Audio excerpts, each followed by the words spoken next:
warahmatullahi wabarakatuh. Waalaikumsalam warahmatullahi wabarakatuh. Ayyama jamaati. Al-Fatihah.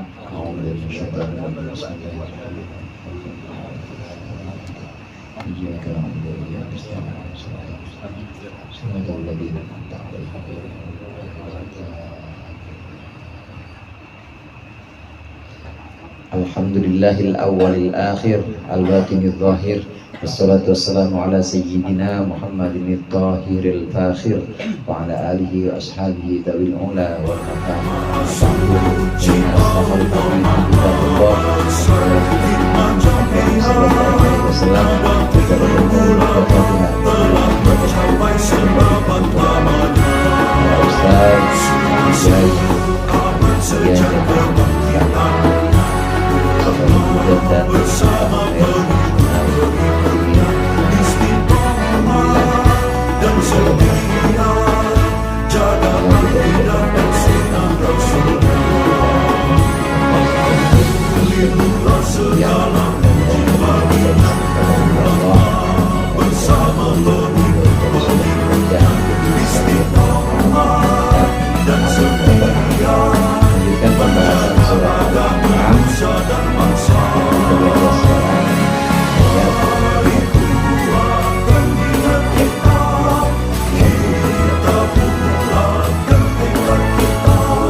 Bismillahirrahmanirrahim.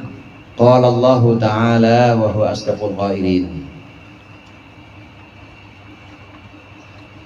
Qul la aqulu lakum indi khazainullah.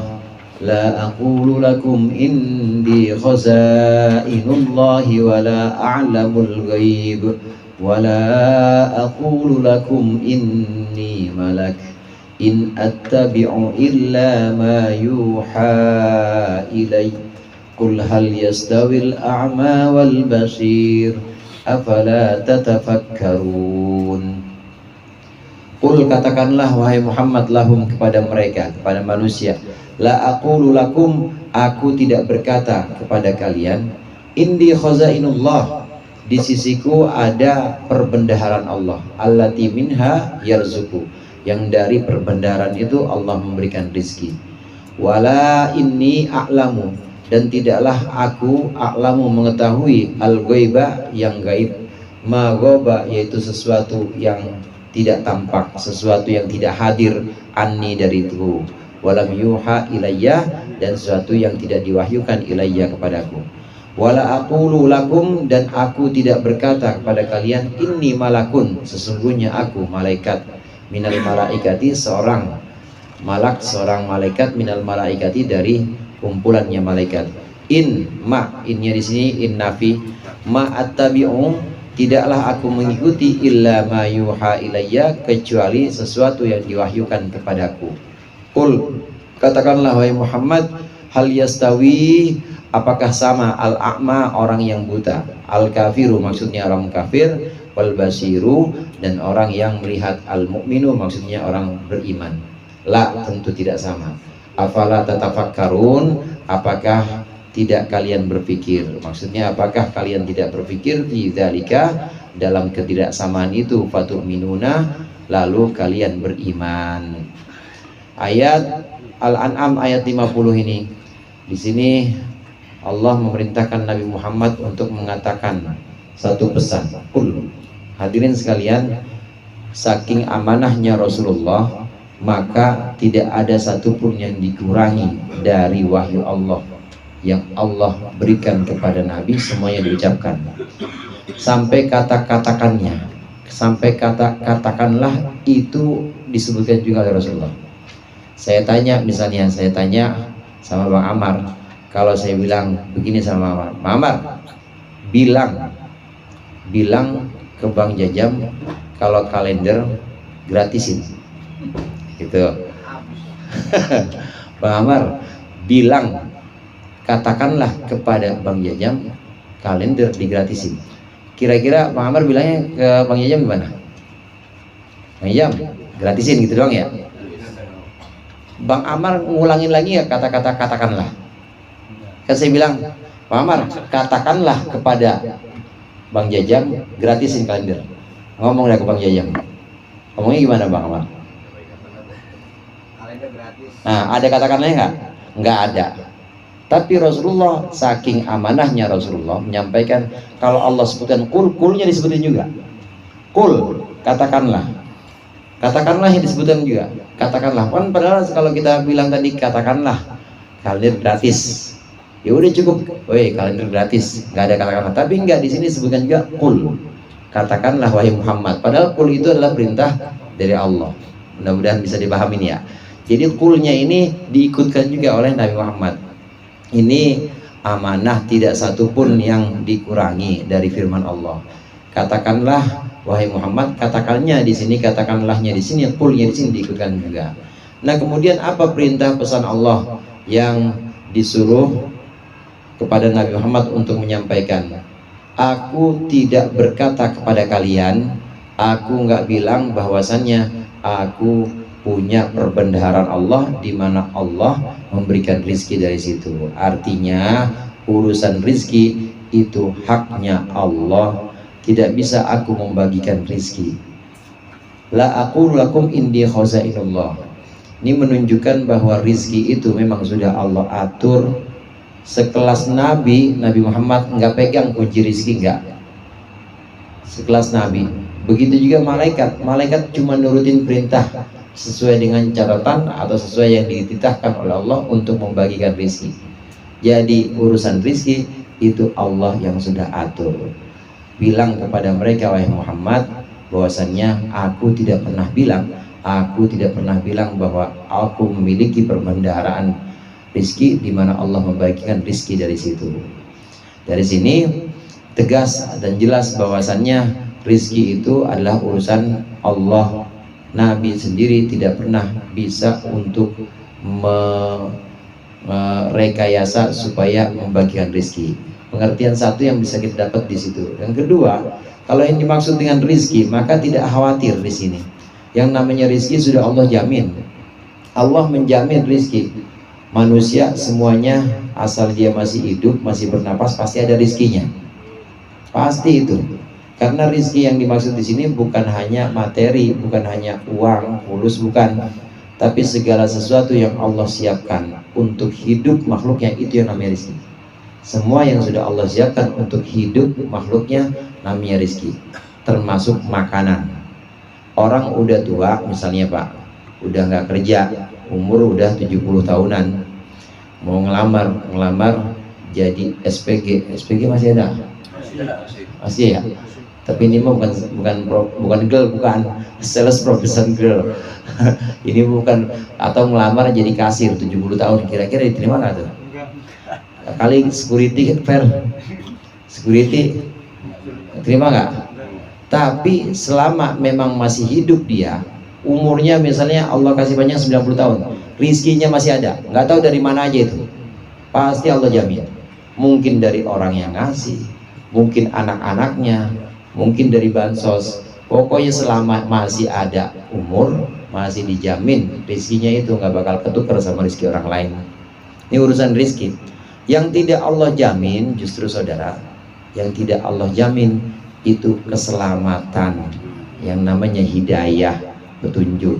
Kalau kita mau selamat ya kita harus ikut petunjuk. Nah, petunjuk ini tidak bisa digantungkan kepada pemberian Allah, kita yang harus usaha. Gimana caranya supaya kita dapat hidayah atau dapat petunjuk dari Allah? Caranya menggunakan akal. Karenanya di akhir ayat tadi ini, afala tatafakkarun.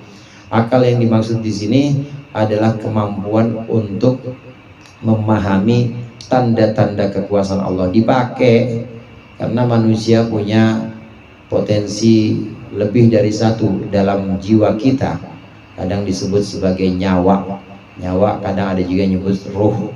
Ruh kita ini punya potensi. Yang pertama punya potensi semacam potensi tumbuhan, potensi nabatiyah, tumbuh Rambut kita kan tumbuh kayak pohon, tumbuh aja tapi tumbuh. Kalau nggak ke Asgar ya gondrong aja, gondrong. Kuku Asgar tahu tur apa? Iya, nggak panjangannya Asgar apa? Nggak tahu ya. Asli Garut. Asli Garut. Ini kalau orang gondrong lewat Asgar pasti diliatin tuh gondrong, kagak dipotong-potong sama tukang cukurnya, diliatin aja. Ini potensi nabatiyah tumbuh, pasti kuku tumbuh. Cuma hanya sekedar tumbuh. Dalam tubuh kita dan dalam diri kita ini ada potensi nabatiyah. Naik lagi yang lebih kompleks atau yang lebih sempurna lagi, bukan cuma tumbuh, tapi bisa juga kita bergerak, bisa juga kita makan, bisa juga kita mencari makan, menghindari sesuatu yang berbahaya buat kita. Ini namanya potensi hayawaniyah. Potensi hayawaniyah. Kalau potensi nabatiyah, nabati bukan nabati wafer, bukan nabati tumbuhan. Itu ya bertumbuh aja, bertumbuh aja, dia nggak bakal bergerak. Karena tumbuhan itu mencari makanannya ya di situ-situ aja. Dia nggak bisa numbuhnya di sanggar, nyari makanannya petukangan nggak bisa. Tapi kalau orang sini nyari makan petukangan banyak, atau orang petukangan nyari makan sini juga banyak, karena udah punya potensi hayawaniyah, udah punya potensi bergerak, bukan cuma tumbuh tapi bergerak. Nah, dalam diri kita ada dua potensi ini, potensi tumbuh dan potensi hayawaniyah. Potensi hidup, hayawan tuh dari kata hayun juga. Jadi hayawan itu artinya hidup, bisa gerak. Jangan berhenti sampai di sini, karena ada potensi yang lebih tinggi lagi, yaitu potensi insan an-natiqah, potensi berpikir. Kalau cuma berhenti tumbuh sama bergerak aja, ya udah kita sampai pada derajat binatang. Jadi urusannya apa? Urusannya bulu tambah panjang. Ya kalau waktunya lapar makan, waktunya pengen kawin, waktunya untuk tidur, begitu aja yang dipikirin. Nggak akan mikir yang kompleks atau nggak akan mikir yang lebih sulit dan mikir yang lebih mulia lagi. Jadi pikirannya apa? Pikirannya makan, main, tidur, makan, main, tidur. Atau modal. Tahu modal? Iya, hardolin, dahal, modal, ulin. Udah itu aja pikirannya. Nah, kalau sampai di situ berhenti potensi kita, potensi nabatiyah dan hayawaniyah saja. Potensi yang lebih tinggi yaitu an-natiqah, yang disebut dengan an-nafsun natiqah. Yang pertama tadi an-nafsun nabatiyah, yang kedua an-nafsul hayawaniyah, yang satu lagi an-nafsun natiqah, yaitu jiwa yang berpikir. Kalau kita terkungkung dalam dua potensi itu aja, mirip binatang kita, gak bakal bisa berpikir. Nah, karenanya Al-Quran seringkali mengajak kita untuk berpikir. Afala tatafakkarun, afala tatadabbarun, afala taqilun. Mikir.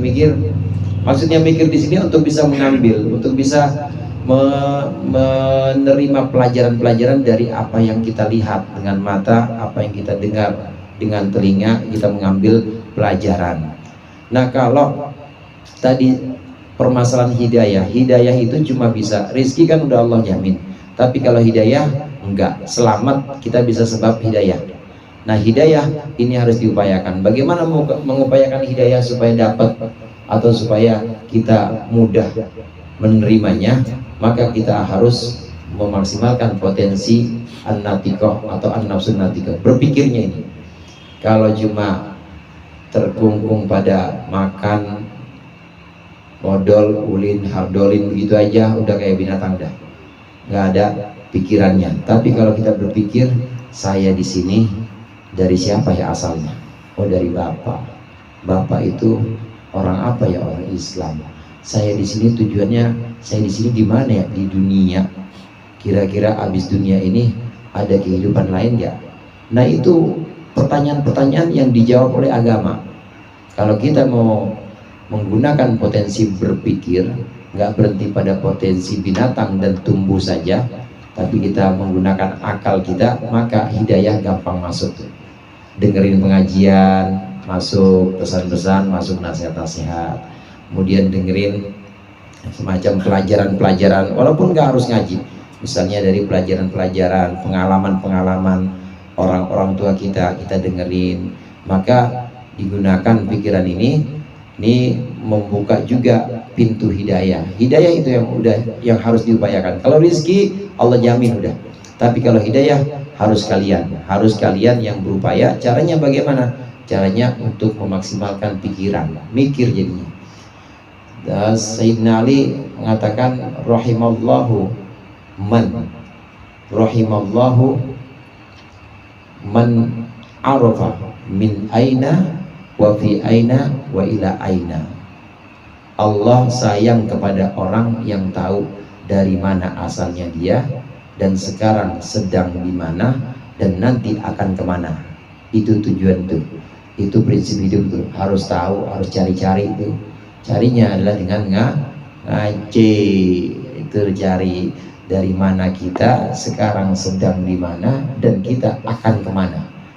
Ini dengan sering-sering merenung seperti ini atau sering-sering mendengar jawaban-jawaban dari pertanyaan ini melalui pengajian dan lain sebagainya, maka hidayah bisa masuk. Kalau rezeki udah Allah jamin, tapi kalau hidayah harus diupayakan dengan akal pikiran kita. Kadang akal pikiran itu juga disebut sebagai hati. Makanya harus punya hati, harus punya qalb yang kita gunakan untuk berpikir. Ini yang pertama pesan. Katakan wahai Muhammad, bilang bahwa aku tidak punya perbendaharaan rizki di mana Allah membagikan rizki dari situ. Aku nggak punya kuncinya. Yang kedua, katakanlah wahai Muhammad bahwasannya aku tidak mengerti, bahwasannya engkau Muhammad, aku tidak mengerti yang gaib, yang tidak hadir di depanku dan yang tidak diwahyukan padaku. Semata-mata yang aku sampaikan kepada kalian itu adalah yang diwahyukan kepadaku. Hadirin sekalian, gaib itu definisinya sesuatu yang tidak hadir. Jadi gaib bukannya tidak ada, gaib itu ada, cuma tidak hadir. Makanya kalau di absen, misalnya di absen Ferry hadir, Nizar hadir, Muhammad gaib, gaib ya, gaib. Tapi ada nggak Muhammad? Ada, cuma di mana? Di sana di majelis. Iya, di rumahnya, bukan di majelis. Ada. Jadi gaib ada nggak? Ada, tapi tidak hadir. Ini gaib definisi dalam Al-Quran. Kalau kita sebutkan alladzina yu'minuna bil ghaibi, orang-orang yang beriman kepada perkara yang gaib, itu bukan gaib itu artinya gondoro, bukan. Gaib artinya pocong, bukan itu, bukan. Bukan hanya itu hanya sebagian kecil dan yang kadang jarang dibahas sama ulama yang begitu-gituan. Maksudnya yang ngabisin umur ngurusin yang begituan.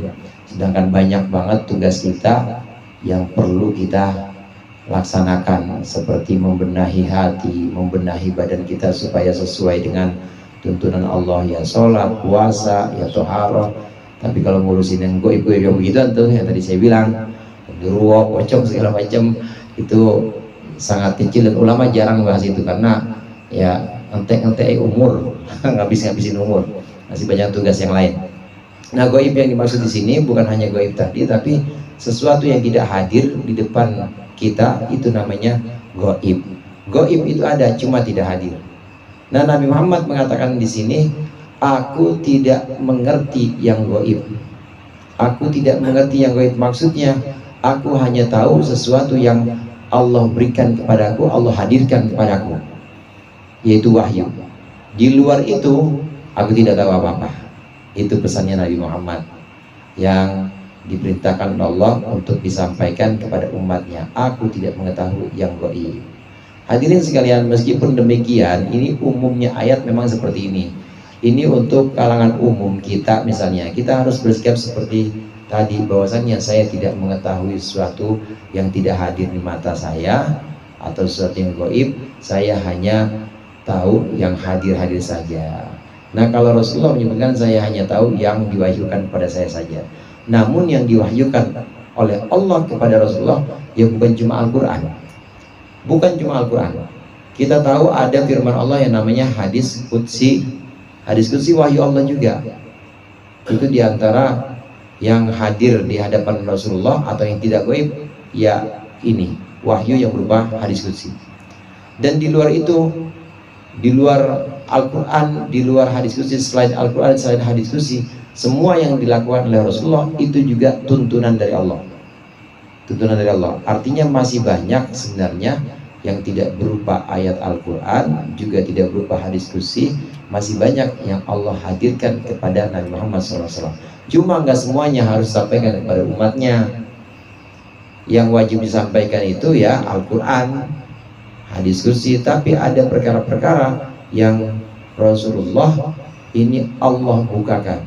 Satu riwayat menyebutkan bahwasanya tidak ada satu nabi pun wafat kecuali sudah Allah bukakan semua pintu kegaiban.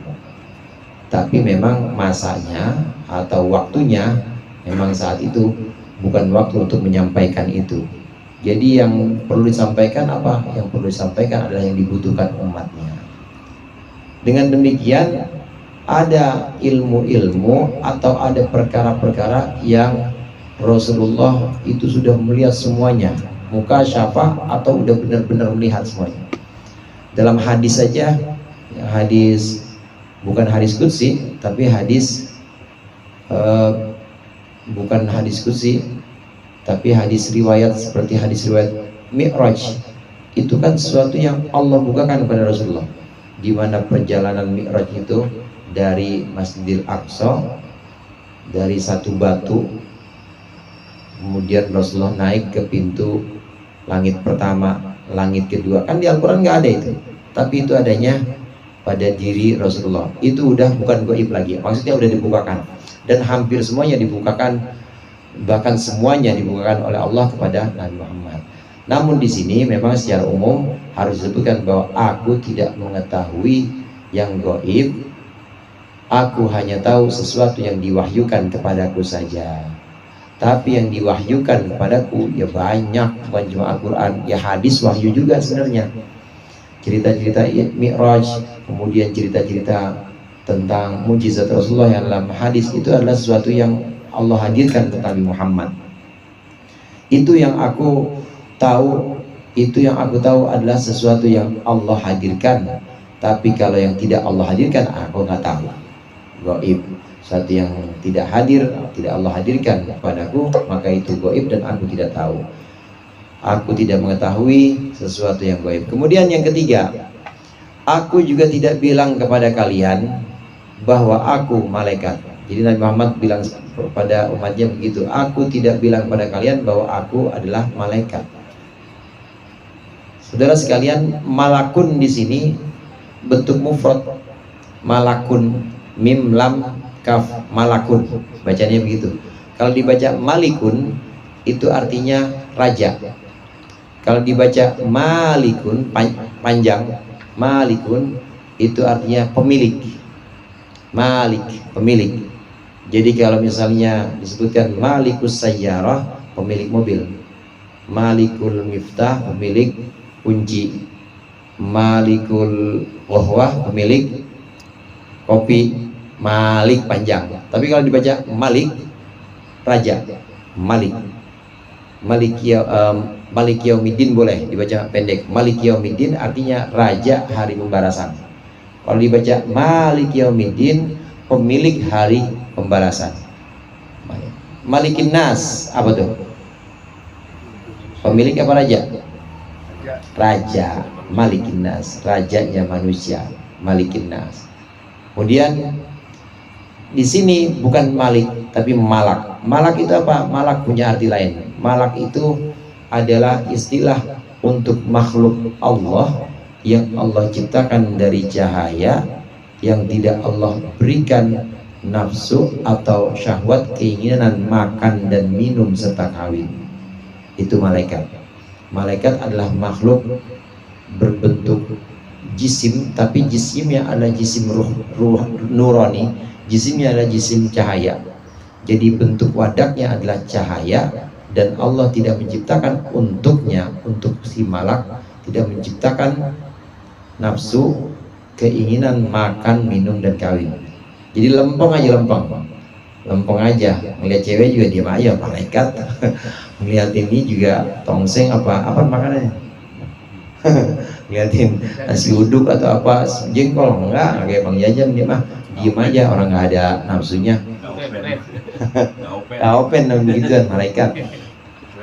malak. Malak itu adalah makhluk yang Allah ciptakan berupa wadak atau jasad cahaya, tidak Allah berikan nafsu atau syahwat makan, minum, dan kawin.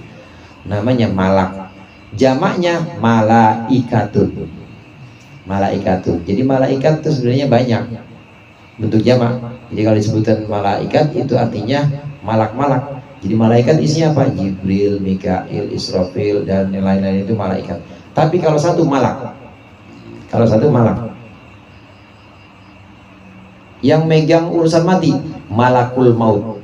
Bukan malaikatul maut, tapi malakul maut, karena satu yang megang urusan ini, yang megang urusan rizki, malakul rizki, satu. Jadi kalau satu malak. Katakanlah wahai Muhammad, aku tidak mengetahui, aku tidak berkata kepada kalian bahwa aku malaikat atau aku dari malaikat, aku dari golongan malaikat. Maksudnya di sini saudara, aku yang manusia sebagaimana kalian. Aku adalah manusia yang Allah perintahkan untuk menyampaikan wahyu, untuk menuntun, untuk membimbing demi keselamatan kalian. Alhasil karena Nabi Muhammad manusia juga seperti kita, maka kita gampang nyontoh Nabi Muhammad. Coba kalau Allah ngutusnya bukan Nabi, Allah bukan ngutusnya bukan Nabi yang manusia, Allah ngutus pada kita utusan atau Nabi tapi nggak makan, nggak minum, nggak kawin, susah kita nyontohnya. Nggak bakal ada doa Allah mabarik lana, orang nggak pernah makan. Nggak bakal ada doa Allahumma janibna ya, orang nggak pernah kawin. Nah tapi Allah kirim atau Allah utus Nabi, para utusan, Rasul, ini ya manusia juga sama seperti kita. Nabi Muhammad juga manusia, dan kita bisa meneladani atau mencontohnya gampang karena memang ukurannya adalah manusia. Repot kalau yang Allah utus malaikat, repot. Ya kata Ustaz Amin tadi, kagak open. Nggak open, lempeng aja, lempeng, susah. Jadi kitanya nirunya juga kesusahan pasti. Tapi ini Allah kirim Nabi, nabinya ya manusia. Semua Nabi itu manusia. Katakanlah wahai Muhammad, aku tidak bilang kepada kalian bahwa aku dari kumpulan malaikat, tidak. Ya aku manusia biasa. Aku hanya mengikuti sesuatu yang diwahyukan kepadaku. Aku hanya mengikuti sesuatu yang diwahyukan kepadaku melalui malaikat Jibril maksudnya. Malaikat Jibril di sini malaikat malak, istilahnya Jibril, sebetulnya Jibril aja. Jibril di sini adalah satu dari malaikat, satu dari jenis malaikat yang tugasnya menyampaikan wahyu kepada para nabi, pada Nabi Muhammad juga. Bukan hanya menyampaikan, tapi juga mempermudah pemahaman, dan juga mempermudah pengamalan. Jadi dituntut untuk memahami, dituntut untuk mengamalkan, dan juga mempermudah penghafalan, langsung hafal. Karenanya malaikat Jibril ya belum pensiun. Malaikat Jibril bukan berarti wahyu itu udah habis kemudian malaikat Jibril nganggur sekarang, enggak. Yang memberikan pemahaman kita ngaji begini, dengar terus paham, baca terus ada makna-makna yang bisa kita ikat atau kita hafal, itu malaikat Jibril tugasnya. Nah ini disebutkan aku hanya mengikuti sesuatu yang diwahyukan kepadaku, maksudnya melalui malaikat Jibril. Malaikat Jibril lah yang menuntun, kemudian memberikan pemahaman dan juga mempermudahnya, mempermudah pemahaman serta penghafalannya, serta juga mempermudah untuk menyampaikannya. Aku tidak mengatakan sesuatu kecuali yang diwahyukan kepadaku. Di ayat lain Allah berfirman, wa ma yantiqu anil hawa in huwa illa wahyu yuha. Dia Muhammad tidak pernah bicara dari keinginannya sendiri. Hawa itu keinginan. Dia Muhammad tidak pernah bicara dari keinginannya sendiri.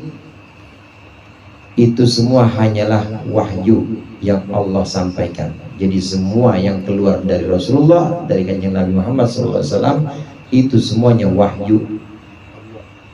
Wahyu semuanya tuntunan, ya perkataan beliau yang namanya hadis atau sunnah qauliyah. Perkataan beliau saat mengucapkan yassiru wala tu'assiru, permudahlah jangan persulitlah. Itu bukan kepengenan Nabi dan bukan Nabi merekayasa, itu Allah yang nuntut supaya Nabi ngomong gitu. Agama itu mudah, ad-dinu yusrun, agama itu mudah, maka permudahlah, jangan persulit. Allah yang nuntun. Hadis atau sunnah qauliyah. Begitu juga sunnah fi'liyah. Sunnah fi'liyah itu yang berupa perbuatan. Salatnya Nabi, Allahu Akbar, madhab kiblat, ruku, i'tidal, itu kan perbuatan semuanya. Jalannya Nabi, kemudian sikap Nabi kepada umatnya, kepada keluarga, kepada istri, semua cara bersikap berupa pekerjaan, itu sunnah qauliyah. Itu juga bukan keinginan Nabi. Artinya bukan keinginan Nabi, itu semata-mata Allah tuntun. Jadi Nabi buat model, saudara, buat figur yang kita jadikan contoh, kita ngikutin semuanya itu. Begitu juga satu lagi yang namanya sunnah takririyah, sunnah yang berupa ketetapan. Contoh sunnah takririyah itu diamnya Nabi. Kalau Nabi diam nggak kasih jawaban, itu berarti boleh. Itu juga merupakan tuntunan dari Allah. Semuanya, semua yang keluar dari Nabi, perkataan, perbuatan, bahkan diamnya Nabi, itu adalah tuntunan dari Allah. Kenapa? Untuk apa? Ya untuk kita supaya jadi hukum, untuk kita supaya ada pelajaran dan supaya kita bisa neladani beliau. Bahkan lupanya Nabi itu juga hukum. Lupanya Nabi itu jadi hukum. Kata Rasulullah, sabda Rasulullah SAW, ma kuntu ansa walakin unasa li ustanna. Aku tidak pernah lupa, tapi aku dibikin lupa supaya aku diikuti sunnahku. Aku tidak pernah lupa, tapi aku dibuat lupa supaya aku diikuti sunnahku. Waktu Nabi sholat asar 4 rakaat, tapi Nabi 2 rakaat udah salam. Selesai sholat, sahabat diantaranya Dzul Yadain yang ini yang kemudian datangin Nabi, ya Rasulullah, aqsarta sholat amnasita, ya Rasulullah, engkau qasar sholat tadi apa engkau lupa? Kilahuma ayakun, enggak, dua-duanya enggak, saya enggak qasar, saya enggak lupa. Orang saya enggak pernah lupa sih, kata Nabi. Tapi Nabi kemudian balik lagi ke masjid dan beliau tanya, ada Sayyidina Abu Bakar, ada Sayyidina Umar di situ. Benar yang dikatakan nama Dzul Yadain? Betul ya Rasulullah, engkau sholat 2. Baru habis itu takbir lagi Nabi, Allahu Akbar, nambahin 2 lagi. Tapi sebelum salam Nabi sujud, namanya sujud sahwi.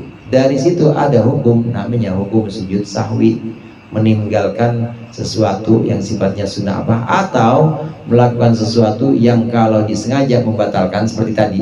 Itu kalau sengaja membatal tuh, sholat asar 2 udah gitu ngerokok dulu, nambahin lagi, nggak bisa itu. Ini karena nggak sengaja, karena ini memang dikasih lupa sama Allah, maka boleh, nggak batal, nambahin aja 2 lagi. Tapi nanti ditambah dengan sujud sahwi, ada hukum sujud sahwi. Nabi bahkan lupanya Nabi itu dibuat lupa oleh Allah, dan itu juga wahyu supaya ada sunnah atau ada ketetapan hukum di situ. Tidaklah aku mengikuti kecuali sesuatu yang Allah wahyukan kepadaku. Semuanya adalah wahyu, baik perkataan, perbuatan, bahkan diam dan lupanya Rasulullah, itu semua tuntunan dari Allah. Katakanlah wahai Muhammad, nggak sama antara orang buta dengan orang melihat. Ya iyalah, nggak sama. Tapi maksudnya bukan arti harfiah seperti itu. Maksudnya orang kafir dan orang mukmin itu tidak sama. Kenapa orang kafir disebutkan sebagai orang yang buta? Orang kafir itu orang yang menutup, saudara. Kafaro yakfuru, itu artinya menutup. Mungkin saudara sekalian ada yang hafal akhir surat Al-Fatih, yang bagian wa mathaluhum fil injili kazar'in akhraja syat'ahu fa'azarahu fastaghladu fastawa ala suqihi yu'jibu zurra'ah liyaghidha bihimul kuffar. Perumpamaan orang-orang mukmin, orang-orang yang bersama Rasulullah itu seperti benih yang ditanam kemudian tumbuh dan semakin subur, dan itu yu'jibu zurra'ah, ya, yu'jibu zurra'ah, membuat kagum orang yang menanam, liyaghidha bihimul kuffar, liyaghidha bihimul kuffar, agar kesal atau sebal, atau agar sebal benci al-kuffar, yaitu orang-orang yang menutup. Orang yang menutup benih tanaman itu disebut kafir. Kalau nanam kan pasti biji di dalam ya. Nanam yang biji di luar nanam apa? Ada nggak? Kalau nanam kan pasti bijinya di dalam, ditutup. Nah, orang petani yang menanam itu disebut sebagai kafir. Kafir itu artinya menutup. Nah, orang kafir kenapa disebut sebagai kafir? Karena kafir ini adalah orang yang menutup hatinya. Dia tutup sebagaimana petani menutup biji. Dia tutup hatinya supaya nggak kemasukan apa-apa. Biji sengaja ditutup supaya nggak dimakan sama tikus. Nanti dari situ tumbuh. Nah, ini orang kafir, ditutup hatinya, nggak masuk nasihat, nggak masuk omongan-omongan hidayah atau petunjuk, nggak masuk. Kenapa kafir disebut kafir? Karena dia menutup. Jadi kafir arti aslinya adalah menutup. Orang buta di sini, orang kafir di sini disebut sebagai orang yang buta adalah mereka yang menutup pintu hatinya. Menutup pintu hatinya dari nasihat, dari mau'izah atau pituah-pituah, itu sengaja mereka tutup. Itu adalah orang buta, orang kafir. Sama kayak orang merem, coba merem terus ya, dia sama Ustaz Amin ditanyain, coba merem aja, jangan lihat itu halaman berapa sekarang. Dibilang halaman 5. Masih Ustaz, enggak, saya nggak percaya. Kalau saya hitung ini 4 nih, tapi tulisannya 5 itu. Cuma saya hitung lembarannya 4. Udah nggak bakal percaya dia. Orang dia nutup mata. Kalau nutup mata itu zohirnya ayat atau harfiahnya menutup mata, tapi yang dimaksud di sini adalah menutup hati. Karena hati itu juga alat untuk pengetahuan yang paling dasar itu pengetahuan indrawi, mata. Tapi lebih dalam lagi ada pengetahuan yang non indrawi, hati. Hati ini juga bisa untuk menjadi alat mengetahui atau menjadi alatnya ilmu. Ilmu kita yang paling dasar itu ilmu dari indra, pengetahuan. Indra dengan mata, dengan telinga kan kita bisa tahu kalau ini hijau, kalau telinga oh ini orang lagi ngomong, atau ini suara jangkrik, gitu bisa telinga tuh. Itu dari indra, itu pengetahuan pertama. Tapi lebih dalam lagi ada pengetahuan batin atau pengetahuan daleman, yang ini antara lain adalah dengan hati. Nah, hati ini kalau ditutup itu adalah hatinya orang-orang kafir, ditutup. Dia nggak bisa melihat tanda-tanda kekuasaan Allah. Nggak sama orang yang buta dengan orang yang melihat. Maksudnya nggak sama orang yang kafir yang menutup pintu hatinya dengan orang mukmin, yaitu orang yang melihat. Mukmin ini orang yang melihat tanda-tanda kekuasaan Allah. Dari ayat-ayat atau ngaji yang dia baca, dia bisa ngambil pelajaran. Kemudian dari telinga, melalui telinga dia mendengar nasihat, ada nasihat yang bisa dia ambil, kemudian dia mengambil pelajaran. Itu namanya menggunakan alat-alatnya. Dia menggunakan alat-alat untuk mengetahui petunjuk, mengetahui dalil-dalil adanya Allah. Nah, semuanya ini yang dipesankan oleh Allah, yang dipesankan oleh Allah kepada Rasulullah untuk dikatakan kepada orang-orang, kepada manusia. Katakanlah Muhammad, tidak sama orang yang melihat dengan orang yang tidak melihat, atau orang yang melihat dengan orang yang buta, itu tidak sama. Afala tatafakkarun, tidakkah kalian berpikir? Nah, hadirin sekalian, tadi ini perintah dari Allah kepada Rasulullah. Rasulullah Shallallahu Alaihi Wasallam ini adalah utusan atau perantara kita perantara kita menuju Allah. Tidak akan bisa kita menuju Allah sampai kepada ridho Allah kecuali mengikuti Rasulullah Sallallahu Alaihi Wasallam. Jadi maksud dari la ilaha illallah Muhammadur Rasulullah, tidak ada Tuhan selain Allah, maksudnya saya nurut patuh pada Allah. Gimana cara nurut patuh pada Allah? Apa diam-diam baik? Nurut patuh pada Allah gimana? Caranya ngikutin Rasulullah. Makanya ada Muhammadur Rasulullah, ada syahadat tauhid asyhadu an la ilaha illallah, ada syahadat Rasul wa asyhadu anna Muhammadar Rasulullah. Kalau cuma tauhid saja, nurut patuh, pokoknya pasrah sama Allah, tapi caranya nggak tahu gimana pasrah, gimana nurut yang benar tuh kayak gimana, patuh yang seharusnya itu seperti apa, kita nggak tahu. Maka harus ada lanjutannya supaya kita sampai kepada ridho Allah, nurut patuh tunduk pada Allah, ikutin Nabi.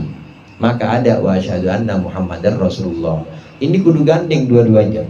Dan memang demikian disejajarkan oleh Allah. Disejajarkan bukan berarti antara Allah dengan Nabi Muhammad itu sejajar, enggak. Jauh saudara, jauh banget. Jauh banget. Itu antara Allah dengan Nabi Muhammad jauh. Tapi meskipun demikian Nabi Muhammad Allah angkat. Karena misinya adalah untuk menuntun manusia. Allah angkat namanya sehingga Allah sejajarkan, walaupun hakikatnya tetap jauh. Jauh antara Khalik dengan makhluk, nggak ada, ya nggak ada, jauh banget dah pokoknya, jauh banget. Kenapa kok disejajarkan Nabi Muhammad? Karena punya misi dan karena manusia pilihan, dan itu oleh Allah memang sudah Allah sebutkan, meskipun jarak hakikatnya adalah sangat jauh, tapi warafa'na laka dzikrak, dan kami angkat untukmu dzikroka, penyebutanmu. Kami angkat untukmu penyebutan namamu. Maksudnya disejajarin asyhadu an la ilaha illallah wa asyhadu anna Muhammadar Rasulullah. Kita tidak akan sampai juga kepada ridho Allah kecuali kalau kita ikut Nabi Muhammad sallallahu alaihi wasallam. Adanya kita di sini ngaji, kita zikir malam Jumat, baca Yasin atau baca tahlil, kita mendoakan orang tua, ini adanya kita di sini ya karena ikut Nabi, karena ikut Nabi Muhammad Sallallahu Alaihi Wasallam. Karena Allah mengajarkannya nggak langsung kepada kita satu-satu kan, enggak, tapi Allah mengajarkan kepada Nabi Muhammad. Nabi Muhammad mengajarkan kepada sahabat, sahabat kepada tabiin, tabiin kepada atba'ut tabiin, terus nyambung kepada guru kita kepada kita semuanya. Jadi ini yang namanya sanad, nyambung terus. Dan memang harus pakai sanad atau harus pakai sesuatu yang sifatnya disambungkan dengan mata rantai keilmuan itu. Karena ini ilmu namanya ilmu nakli, ilmu seperti tafsir, fikih, itu ilmu nakli, dinukil. Dari siapa? Dari guru. Guru dari siapa? Dari gurunya lagi. Gurunya jadi siapa? Dari gurunya lagi, terus namanya ilmu nakli. Lah itu mah gak punya pendapat sendiri, ya emang kudu begitu agama. Karena itu ilmu nakli. Ya fikih, tafsir, ilmu nakli.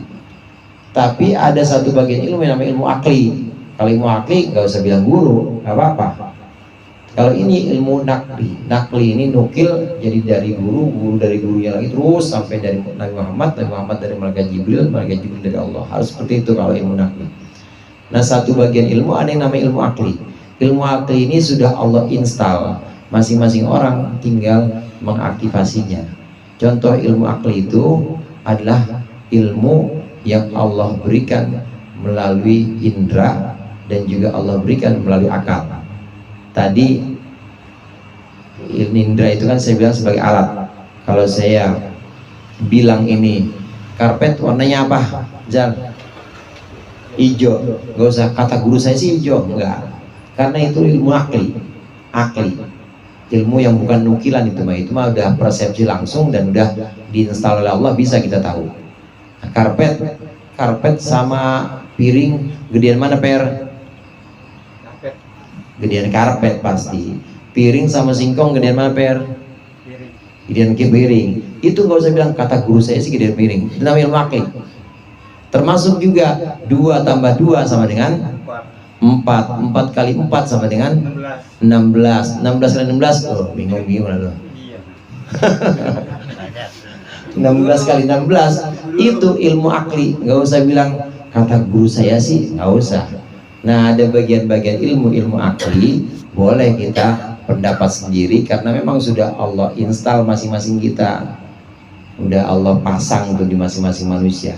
Tapi kalau agama namanya ilmu nakli, sholatnya kita, ngajinya kita, ini ngikut Nabi, ngikut guru kita terus sampai Nabi. Jadi nggak bisa. Menurut saya sholat jenazah ya harus pakai sujud, nggak bisa. Menurut saya jenazah mah nggak perlu disolatin, nggak bisa, itu nggak bisa. Itu namanya sesat kalau gitu. Ya itu menggunakan hawa nafsunya. Kalau mencocokkan gimana Guru? Yang Mencontohkan. bilang cocokologi gitu. Apa namanya? Cocokologi. Iya, cocokologi. Itu nakli apa gimana ya? Selama itu bukan bukan ranah agama, masih boleh ya. Misalnya cocokologi kita ini cocokologi misalnya tanggal 22 Oktober hari santri itu kayaknya barengan sama hari ulang tahun saya tuh. Ya kalau begitu saya yang benar-benar santri dan kayak itu kan bukan urusan agama ya. Ya boleh-boleh aja itu mah. Yang kayak begitu kan banyak orang yang mencocok-cocokkan gitu, asal bukan ranahnya agama nggak apa-apa biar aja. Tapi kalau ranah agama nggak boleh. Itu namanya cocokologi atau utak-atik gaduh. Jadi di utak-atik seolah-olah tuh pas gitu. Asal bukan agama nggak apa-apa. Tapi kalau agama harus nukil. Nukil ini nama lainnya tadi ya sanad, harus ada sanadnya. Karena kalau agama tanpa sanad orang bisa ngomong apa aja. Iya, nggak perlu ngaji, asal dia baca Google, habis itu posting, kirim. Ya, asal YouTube, posting lagi, kirim lagi. Asal orang bisa ngomong apa aja. Laulal isnad laqala ma syaa laqala man syaa ma syaa. Kalau tidak ada sanad, maka semua orang bisa ngomong apa yang dia pengen. Sekarepe udele dhewe. Bisa ngomong apa aja. Nah, dalam agama yang namanya ilmu nakli tadi gak boleh. Wa andir bihil ladzina yakhafuna an yuhsyaru ila rabbihim laysa lahum min dunihi waliyyun wala syafi'un la'allahum yattaqun. Wa andir bihil ladzina yakhafun wallahu a'lam bissawab.